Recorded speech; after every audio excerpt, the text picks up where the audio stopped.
Welcome into another edition of the GigEm247 Sports Podcast. I am Andrew Hattersley, joined as always by Carter Karels. We're here to break down the Texas A&M spring game, talk a little transfer portal. It's been active over the last week for Mike Elko and company as spring wraps up.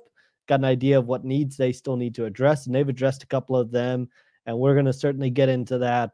But got to start with the spring game. Carter, you were out there for the spring game. Gladly stayed decently dry, I hope. It was a rainy affair. They obviously moved kickoff up by an hour to try to deal with the inclement weather coming. What you kind of take away? Spring games are what they are. We talked about this last week, but what you kind of take away from getting to watch this team for the first time go through four quarters? Man, okay, let's start with one thing first. Yeah, and we can go by position by position or offense, defense, but probably the biggest, oh, wow, that was impressive, was Nick Scorton. Not that it was very surprising, but he really took over for most of that game. Now, obviously, he's not always going up against the best O-linemen with how they drafted both of the teams. There were some times where he was going up against Hunter Erb, who I'm not sure if he'll be in the 2-deep depth chart, but he got the best of Reuben Fothery. Shamar Stewart also got the best of Trey Zune. Mike Elko, after the game, talked about how that duo, Stewart and Scorton, is the best defensive end duo that they've probably had at A&M in a long time. You may have to go back to Myles Garrett and Deshaun Hall. And, I mean, it really looked like that. I mean, it wasn't one of these spring games where you just couldn't get anything out of it. They really did try to emulate a game. And so we've kind of expected this. Nick Scorton obviously led the Big Ten in sacks last season, second team all conference. When we watched him this spring and based off everything we heard, I was kind of pushing the narrative that this is the best player on the team. This is a guy that could probably be a first-round pick in 2025. And after watching him, I only became more confident in that take. It was really impressive, just the quickness and the athleticism that guy has at 6'4", 280 is really impressive. Same thing with Shamar Stewart. So that was like the most impressive thing. I think the other thing that people took away just from an offensive overview, Connor Wigman, Noah Thomas, those were kind of the two guys people were talking about. Connor Wigman from the standpoint of, he's still not 100%. Broken bone in his foot last September, still hasn't fully recovered from that. Obviously, he's healthy enough to go out there and throw and move around. But, all spring we had seen that he wasn't quite planning with that left foot. He wasn't quite as sharp as he usually is, and just not as comfortable as he usually is. And I think they kind of expected that going into the spring, but seeing that in the spring game for ourselves just was a reminder of, okay, yeah, he still has a little bit left to go in his recovery. Sounds like he'll be good to go by preseason camp, but obviously that will be worth monitoring. And then Noah Thomas, we'll get into him a little bit later, but a really impressive performance from him. A couple touchdowns, had the huge 43-yard catch on a pass from Jalen Henderson. Those are kind of like the biggest things.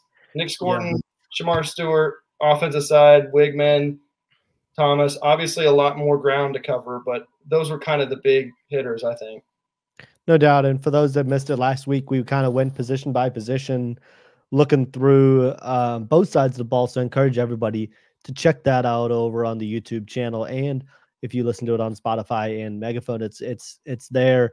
The defensive line, I think, is a point that's certainly noteworthy, right? Because you look at the narrative this offseason, and you look at where things are coming out of spring ball, two totally different storylines, right? You look at coming out of kind of the transfer portal January into February, and landing Nick Scorton is a huge reason for them to feel a lot better about this. But you look at like losing Walter Nolan, you look at losing Isaiah Rakes and McKinley Jackson off to the NFL draft.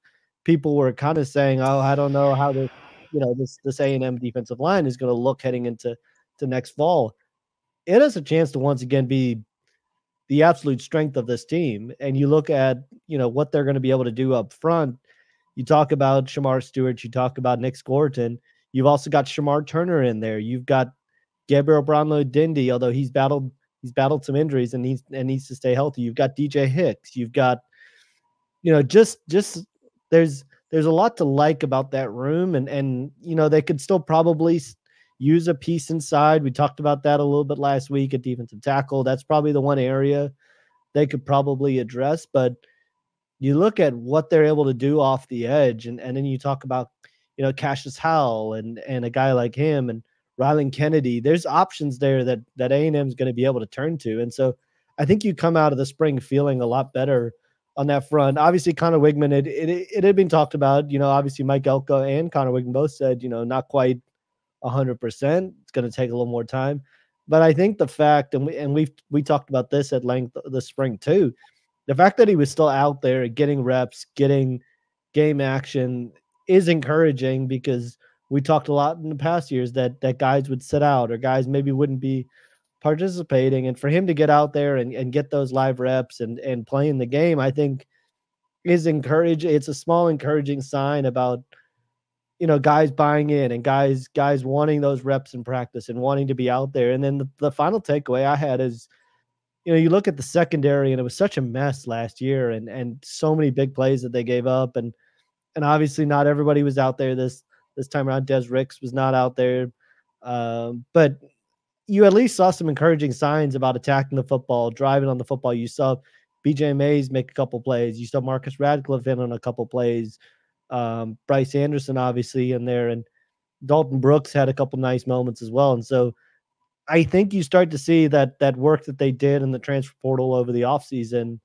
I think it's going to pay off in the end, and I think that group has a chance to be a lot more solid. Now, is it going to be perfect? No, they're probably still going to give up some big plays here and there, and probably some room still to grow there. But, I think you feel a lot better about the secondary and that room after kind of the numbers and where they've solidified things. And frankly, the competition there is going to be really fun to watch come fall camp, because I think you're still going to see a ton more guys battling for starting spots, and nothing's going to be handed to them. And so that's going to be a really fun battle to watch come fall camp. Yeah. So going back on the defensive line, I really do think they have a chance to be the best in the SEC, just because I think you can make a case that multiple guys there will be first-round picks. Or at least high picks. I mean, I think Scorton's good enough to be a top 10 pick. Coming from someone who, I used to cover Florida State. I saw Jared Verse in practice every day. He's going to be a top 15 pick in the draft tonight, most likely, maybe top 20, definitely in the first round. I think Nick Scorton's better than what I saw out of Jared Verse when I was covering FSU. And so, I mean, I just think that guy has the potential. He had 10 sacks last year. This could be somebody who has like 14, 15 sacks, just has a crazy, crazy year as long as he stays healthy. And you can't put all the attention on him because you got Shamar Stewart, as you mentioned, Shamar Turner. The interesting thing is, you mentioned the D tackles, kind of the big, I guess, area, the weakness on that defensive line. They don't have really a lot of big 320-pound D tackles. And so you think, okay, well, this is a good group, but they might get run over up the middle. Well, sounds like what they're going to do is they're going to move Shamar Turner inside. He's not 320 pounds, but he is a second-team All-SEC guy moving in the inside. And then DJ Hicks, he's still pretty young, didn't just completely wow you in the spring game, but the coaches obviously feel extremely highly about him. He's a former 5-star recruit. I think he's somebody that will get there. It's just a question of, is he there already?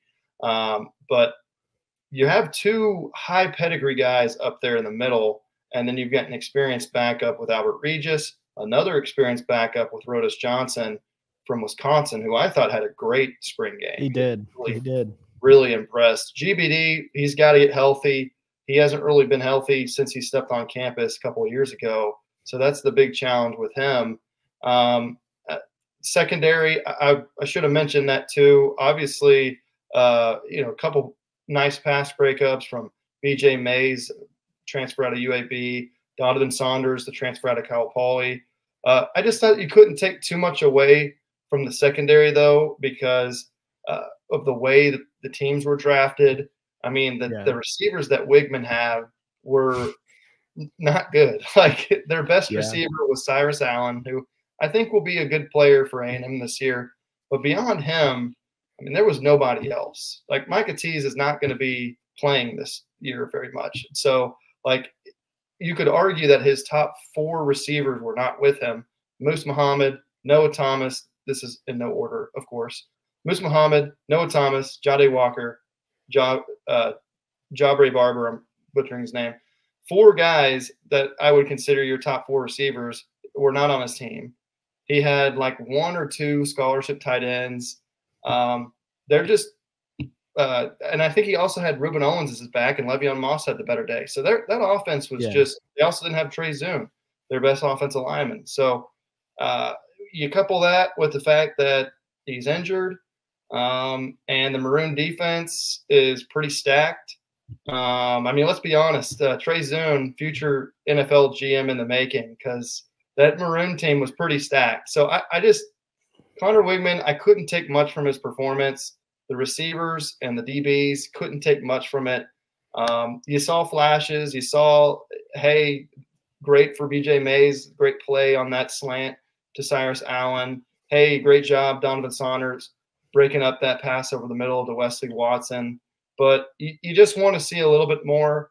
I will say, though, just based off what we've seen this spring, based off what we've heard, tremendous growth and tremendous job by Mike Elko with what he did in the portal to help that secondary, because if they had just run it back and it was Javon Thomas and Sam McCall and Deuce Harmon and all those guys, like, they would have been in terrible shape. But now you're at a point where you've brought so much talent in that a 3-year starter for you, Tyreek Chappelle, may not even be a starter for you in 2024. So, like, for me, I thought they did a great job adding talent in that room. There's still guys that we haven't seen yet. Des Ricks was out for most of the spring with an injury. Trey Jones, safety out of Central Michigan, he was out. He'll be in the mix for the starting job at safety. So I love where the secondary's at. I want to see more from them. I don't know if they're a great secondary, but they're definitely better than they were last year. And that's where this team needed to take the next step forward. We can get in the offensive line too, but Andrew, you tell me what you thought about the offensive line in the spring game. I thought it was an improvement. It's like we mentioned, it's hard to tell until you have that that 5 that you're going to stick with. I was really encouraged, I will say, and you talk about starters and all that having to fight for minutes. I think there's going to be a heck of a battle, when you look at the interior guard position specifically come fall camp. That is going to be one heck of a battle, because you've got Armaj Reed Adams, who I thought showed some really encouraging things in the spring game, was in on that play, was kind of the block that sprung Ruben Owens on his big touchdown run. Thought he showed some really encouraging things, and you've still got Cam Dewberry, you've still got Chase Besantis, and where A&M goes there, I think is going to be really interesting. And you look at the center position, and we can get into that, because obviously that was kind of the big news over the weekend into the early portion of the week, with A&M landing Utah transfer and for short, he goes by Koli Foal, who had 8 starts, I believe, last year for Utah at center. Bring him in to compete, and that's probably going to be a battle between, Koli Foal and Mark Naboo for that starting center spot, with Bryce Foster, should I say, entering the transfer portal on Wednesday. I think that was one where it was kind of clear A&M and Foster were probably going different directions. Obviously, Foster was removed. You reported earlier in the week it was not a part of the 2024 roster early in the week, and was not with the team during spring ball as he was kind of focusing on track. And so, that's going to be a fascinating battle to watch at center. And it just goes to show that there's going to be competition there. And if you are not there, you are going to lose your spot. And so, you look at that's going to be a really interesting battle. And so where does that fade? I think you feel better at tackle with obviously Trey Zune. You've got Ruben Fothery, who was hurt last year in the spring game actually, and then lingered with him the rest of the fall. And then you've got Demetrius Crownover, who has continued to make strides. Obviously came into college as a tight end. You knew it was going to take time, and now has kind of grown more comfortable in that tackle position, and is a factor there, can certainly be a factor there. And so I think competition is the name of the game, and that's the thing I think you're going to see heading into fall camp. And so I like the way they got linemen out on the move in the run game, kind of got them on some pull blocks. And I thought there was encouraging signs there. It frankly, it's going to take some work there in fall camp to really get things where they want to go, but encouraged by what I saw. Yeah, I'm going to touch on Bryce Foster real quick because that was the big news from earlier this week. I mean, 3-year starter at center for Texas A&M. Former, was he 5-star? I think he was four-star. 4-star. Yeah, I think he was a 4-star recruit. Everyone likes to pump it up or pump it down depending on if it serves their agenda. But 4-star recruit, obviously highly touted, A&M legacy. Did so great in that 2021 season where he was a freshman All-American or all-freshman team on a lot of those postseason lists. And then he just fell off a cliff as a player, to be frank. I mean, 2022, it was tough for him. He, enters the season with mono. He tears his ACL 4 games in the season, misses a lot of the off season of before the 2023 season, and then just really had a rough past season. I mean, I really thought he was the worst center in the SEC, one of the worst centers in the Power 5. If you look at every metric, whether it's how many QB hits he allowed, how many pressures he gave up, how many where he ranks in PFF, it was one of the worst. And it's just kind of stunning to see that with how great of a player he was initially and how highly touted he was as a recruit. I mean, after his freshman season, he was being hyped up to be a future, top pick. I think there was a mock draft that came out last year that had him as a first-round pick in the 24 or 25 draft. And it just fell off. And honestly, it's no secret why that happened. He never showed, or at least after that 21 season, did not show enough commitment to football. Not going to go into a whole ton of detail there, but it's pretty obvious from just a standpoint. Also, just you can't miss this many practices and not regress as a player. Yeah. Obviously, he couldn't practice last year in the spring because he was hurt, but he didn't even show up to practice. And then this past preseason camp, he wasn't practicing. The Louisiana Monroe game last year just kind of decides to sit out and not play. And then this spring decides to not practice. He's with the track team, obviously. But, if you want to develop as a football player and if you want to get better, you can't expect to do that by missing 30-plus practices, 40-plus practices in the last year and a half. You can't do that, especially coming off a big injury like he was after the 2022 season. So it's not surprising to me. He obviously went into the transfer portal, is going to still try to do the whole football thing. I can't imagine that. I just think that he's going to really have to change his mindset if he wants to be successful somewhere else. But I kind of compared him to Ben Simmons in the NBA a couple days ago, where it was like, man, this guy showed so much promise. Everyone's talking about how he's going to be a perennial all-star. And then for whatever reason, whatever that might be, wow, for some unexplainable reason, he kind of regressed, and it just fell off a cliff. And so, for Foster, I mean, I kind of want to wrap up this chapter. It's been a little uncomfortable because so many people have just been going after the kid. And like, I get it.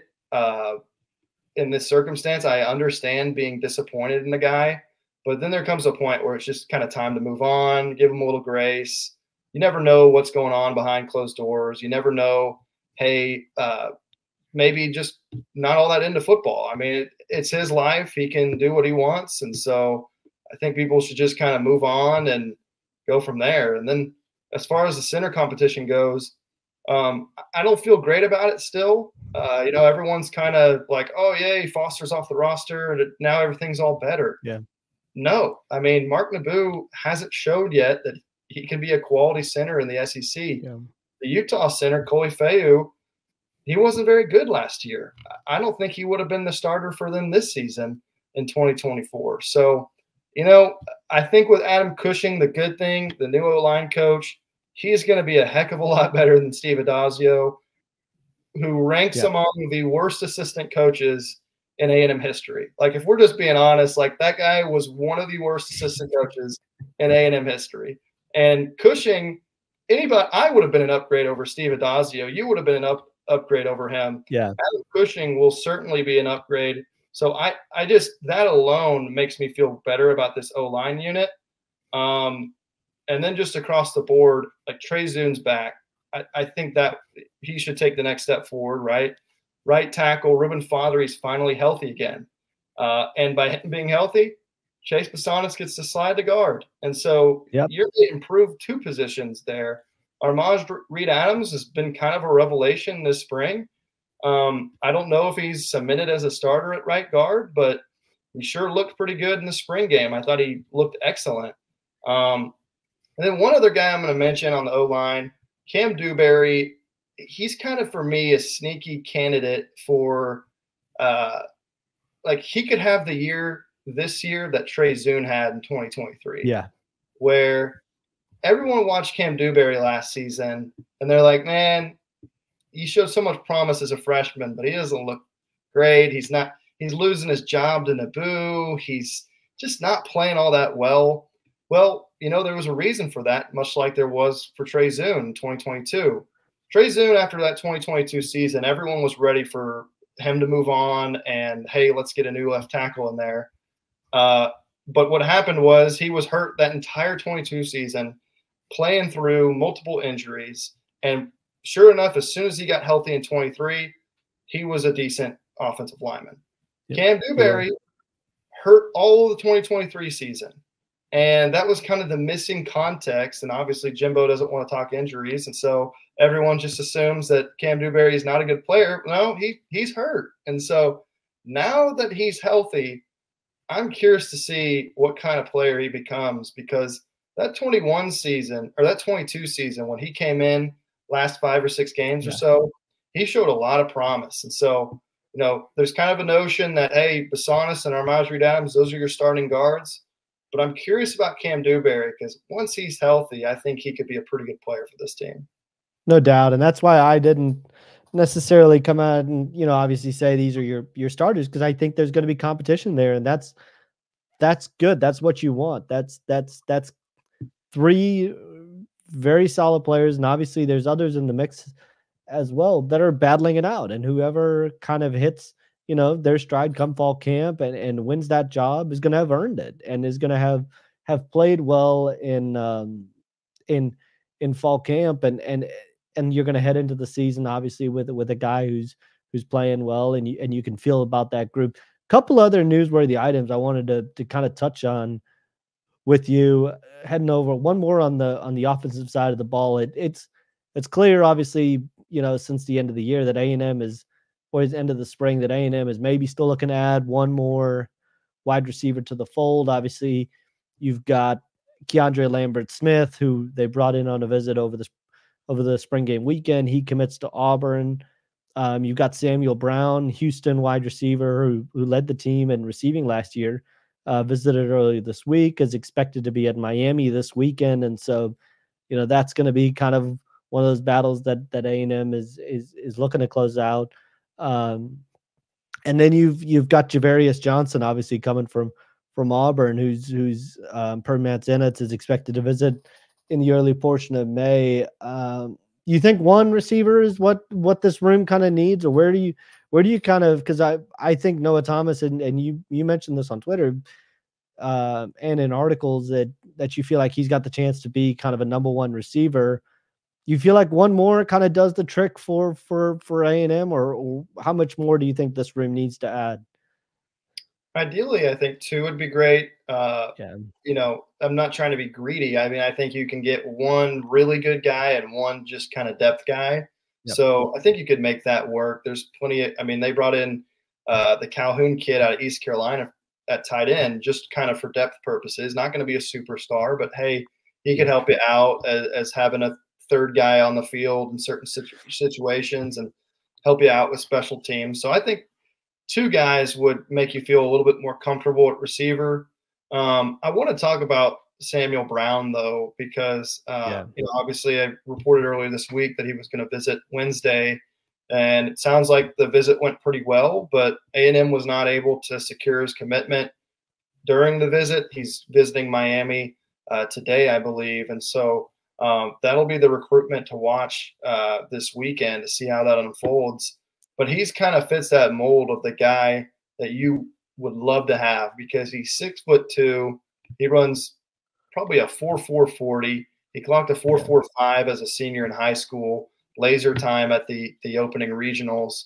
And so, and he also last season was ranked 8th among Power 5 receivers in forced missed tackles with 20. So he's big, he's fast, and he's elusive. Like, that's everything you want in a number one wide receiver. Proven production. Through last September, he was one of the best receivers in the country. Kind of fell off in the second half of the season, but Houston wasn't exactly, you know, a program where everything was healthy and the offense was amazing and all those sort of things. So in a great offense, or in an innovative offense with a better quarterback, with better weapons around him, to where all the attention's not on him, you know, you're looking at somebody that could be a 1,000-yard receiver for the Aggies, I think. Now, Noah Thomas, just touching on him real quick. I love Noah Thomas. I think he does have the makings of number one receiver, but I don't think you can bank on that, because this is a guy that has been really struggling with injuries. Last season, you saw it. He tried to play through it, but he had the broken pinky toe. He had a midsection injury. Seems like he's the kind of guy that he takes a hard fall in practice and all of a sudden he's out the next few days. It just has kind of been the story for him so far. And, you know, he's a long-limbed guy. Like, it happens, right? You get worried about those sort of body types with just getting hurt all the time. To his credit, bulked up a little bit this spring, had a great spring game. So as long as he stays healthy, I think he can become a number one. And the other interesting thing about him, in that spring game, I counted up his snaps, played 45 snaps in the spring game, 44 of them, so all but one of them came from the slot. And last season, only 27% of his snaps came from the slot. So A&M seems to be, and maybe if they get Barber back, maybe it's different, because I know Barber projects to be a slot receiver for A&M. But for now, Noah Thomas, they like him out of the slot, and you wouldn't expect it. He's 6'6", he's 200 plus pounds, but hey, it worked. And you could get real situationally creative with this guy, particularly in the red zone, where he's matched up against smaller DBs. He's got 4 inches, 6 inches, 7 inches on the guy that is guarding him. So, hey, we'll see if it works. It looks like it's great so far. But yeah, he's one to watch to be that number one guy. But if you can add Brown in there, I think that really solidifies this group. No doubt, and we'll finish out with just this, because this is obviously the other big news of the week. A&M goes back to the transfer portal to add another linebacker to the room and add Solomon DeShields, a veteran linebacker from Pittsburgh. Like the pickup, one of the questions, because you obviously the big question, right, is you've got Torian York. He's making that jump to a sophomore year. By all accounts, has just picked up right where he left off last year, and been a guy that it seems like every press conference Mike Elko has, he's getting the opportunity to kind of praise Torian York and his leadership and everything that he's meant. Obviously, being voted a team captain for the spring game is an indication of what type of spring he has. But you look at that other linebacker spot, trying to replace Edgerrin Cooper, and Solomon DeShields is a guy that could certainly fit into that mold and be able to do that and play a little.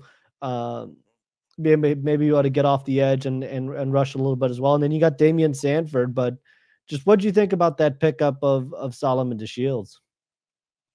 I liked it. You're really going to have a decision to make at the will linebacker spot, because you got three guys that are really competing for that position: Solomon DeShields, Damian Sanford, and Scooby Williams. Scooby Williams is the guy who's most comfortable with defensive coordinator Jay Bateman. Played for him 2 years at Florida, the last 2 years before transferring here to A&M. Damian Sanford, he's kind of your high ceiling, long-term potential guy who, I don't know if he's going to be amazing this year, but next year, 2 years from now, he could be, that all SEC caliber guy that he has the potential to be. He just has all the physical traits you look for when it comes to, having 4.5 speed, sideline to sideline, got a really high vertical, just somebody that would always kind of wow you in those camp settings. And then Solomon DeShields, he's more of your veteran, proven production type, was pretty good in coverage at Pittsburgh. So not a lot of glaring weaknesses with him, but he may not have as high of a ceiling as a guy like Damian Sanford. So to me, I wasn't all that impressed with Scooby Williams when he committed to A&M. I don't know if he really wowed anybody this spring. He does have familiarity with the system. He is an impressive athlete. I just, linebacker's always been a question whether that's the right position for him. And then with, Damian Sanford, the question just is he ready for this? That was the big question with Torian York last spring. It was, hey, this guy looks pretty good, but we sure he's ready? And sure enough, it was. Perhaps that's the case with Sanford. I think he showed enough this spring to where you could feel pretty good about where he will eventually be. It's just a question of where he'll be come August. So those will be definitely a position worth monitoring in preseason camp. I don't know if there's a submitted starter there yet, but you'd like to think DeShields, just because of his experience, is probably the favorite to win that as of now. No doubt. Experience always seems to kind of benefit, and you need depth in that room, right? You need guys that things are going to happen, injuries are going to happen. And so I think you feel a lot better coming out of the spring game, having DeShields in the fold, especially after Alex Howard opted to re-enter the transfer portal. Felt like you maybe needed one more body there, and Jay Bateman, Mike Elko, and company go out and do exactly that. That'll do it for today's edition of the GigEm247 Sports Podcast. As always, thanks for joining us. We'll be back next week to break down more Texas A&M football, talk a little bit about this Texas A&M baseball team that continues to roll, as well as postseason play is around the corner there, and plenty more coming up. So be sure to stay tuned and be sure to like and share the videos. Have a great week, everybody, and we'll see you guys soon.